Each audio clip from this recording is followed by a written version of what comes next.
ಈ ಪಕ್ಷದ ಎಲ್ಲ ನಿಷ್ಠಾವಂತ ಕಾರ್ಯಕರ್ತ ಬಂಧುಗಳು, ಜೊತೆಯಲ್ಲಿ ಸರಗೂರು ತಾಲೂಕು ಕೂಡ ಸೇರಿದಂತೆ ಅನೇಕ ಜನ ಮುಖಂಡರುಗಳ ಸಹಕಾರದಿಂದ ಬಹಳ ದಿನಗಳಿಂದ ನಡಿಬೇಕಾದಂತ ಜನರೊಂದಿಗೆ ಜನತಾದಳ ಕಾರ್ಯಕ್ರಮ ಇವತ್ತು ಕೋಟೆನಾಡಿಗೆ ಬಂದು ತಲುಪಿದೆ. ಕೃಷ್ಣ ನಾಯಕರು ಪ್ರಾಸ್ತಾವಿಕವಾಗಿ ಈಗಾಗಲೇ ಸುದೀರ್ಘವಾಗಿ ಅನೇಕ ವಿಚಾರಗಳನ್ನ ನಿಮ್ಮ ಮುಂದೆ ಪ್ರಸ್ತಾವನೆಯನ್ನ ಇಟ್ಟಿದ್ದಾರೆ. ಇವತ್ತಿನ ಈ ಕಾರ್ಯಕ್ರಮಕ್ಕೆ ಪಕ್ಷದ ಕಾರ್ಯಕರ್ತರು, ಮುಖಂಡರು ಅಷ್ಟೇ ಅಲ್ಲದಿರ ಮಾಧ್ಯಮದ ಮಿತ್ರರು ಕೂಡ ಆಗಮಿಸಿದ್ದಾರೆ. ಜೊತೆಯಲ್ಲಿ ಬಹುಮುಖ್ಯವಾಗಿ ಈ ಕ್ಷೇತ್ರದ ಎಲ್ಲ ತಂದೆ ತಾಯಂದಿರುಗಳು, ಅಣ್ಣ ತಮ್ಮಂದರು, ಅಕ್ಕ ತಂಗಿಯರು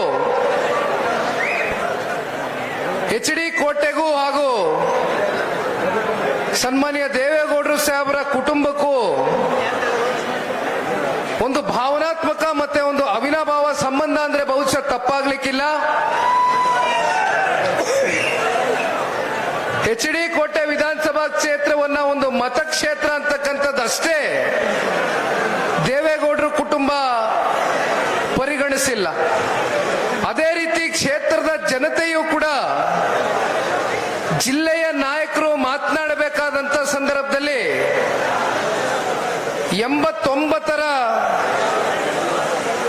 ಇಸ್ವಿಯಲ್ಲಿ ಆ ಒಂದು ಜನತಾದಳ ಪಕ್ಷದ ಒಂದು ವಿಧಾನಸಭಾ ಸಾರ್ವತ್ರಿಕ ಚುನಾವಣೆಯ ಸಂದರ್ಭದಲ್ಲಿ ಬಂದಂತ ಒಂದು ಫಲಿತಾಂಶವನ್ನ ಮತ್ತೊಮ್ಮೆ ಜಿಲ್ಲೆಯ ಎಲ್ಲ ನಾಯಕರುಗಳು ಮೆಲುಕಾಗ್ತಾ ಇರ್ತಕ್ಕಂಥದನ್ನ ಬಹುಶಃ ನಾವು ನೋಡುದು ವೇದಿಕೆ ಮೂಲಕ. ಅವತ್ತು ಜನತಾದಳ ಪಕ್ಷಕ್ಕೆ ಕೇವಲ 2 ಸ್ಥಾನಗಳು ಇಡೀ ರಾಜ್ಯದಲ್ಲಿ ಪಡೆದಂತ ಸಂದರ್ಭದಲ್ಲಿ ಒಂದು ಕಡೆ ವೇಮಗಲ್ಲು ಇವತ್ತು ವೇಮಗಲ್ಲಾಗಿ ಉಳಿದಿಲ್ಲ. ವೇಮಗಲ್ಲು ಕ್ಷೇತ್ರವನ್ನ ಜನತಾದಳ ಪಕ್ಷಕ್ಕೆ ಆಶೀರ್ವಾದವನ್ನ ಮಾಡಿದಂಥದ್ದನ್ನ ನೋಡಿದ್ವಿ. ಜೊತೆಯಲ್ಲಿ HD ಕೋಟೆ ವಿಧಾನಸಭಾ ಕ್ಷೇತ್ರದ ಪ್ರಬುದ್ಧ ಮತದಾರ ತಂದೆ ತಾಯಂದಿರುಗಳು ಅವತ್ತು ಆಶೀರ್ವಾದವನ್ನ ಮಾಡಿದಂಥದ್ದು ಬಹುಶಃ ಇಂದಿಗೂ ಕೂಡ ಒಂದು ಐತಿಹಾಸಿಕವಾದಂತ ಒಂದು ಕ್ಷಣ ಅಂತಕ್ಕಂಥದ್ದು ಈ ಸಂದರ್ಭದಲ್ಲಿ ನಾನು ಮರೀಲಿಕ್ಕೆ ಸಾಧ್ಯ ಇಲ್ಲ. ಆ ರೀತಿ ಯಾರೇ ಪಕ್ಷದಲ್ಲಿ ಬಂದು ಹೋದ್ರೂ ಕೂಡ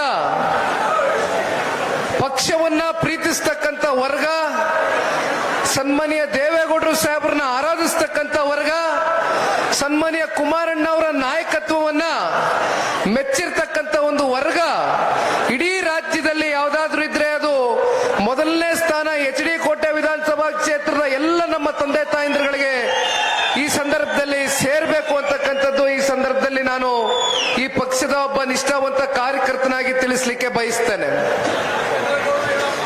ಕಳೆದ ಸಾರ್ವತ್ರಿಕ ಚುನಾವಣೆಯಲ್ಲಿ ಕೃಷ್ಣ ನಾಯಕರು ಜನತಾದಳ ಪಕ್ಷದಿಂದ ಚುನಾವಣೆಯನ್ನ ಸ್ಪರ್ಧೆ ಮಾಡಬೇಕಾಗಿತ್ತು. ಆದ್ರೆ ಅವತ್ತಿನ ರಾಜಕಾರಣದ ಕೆಲವೊಂದಷ್ಟು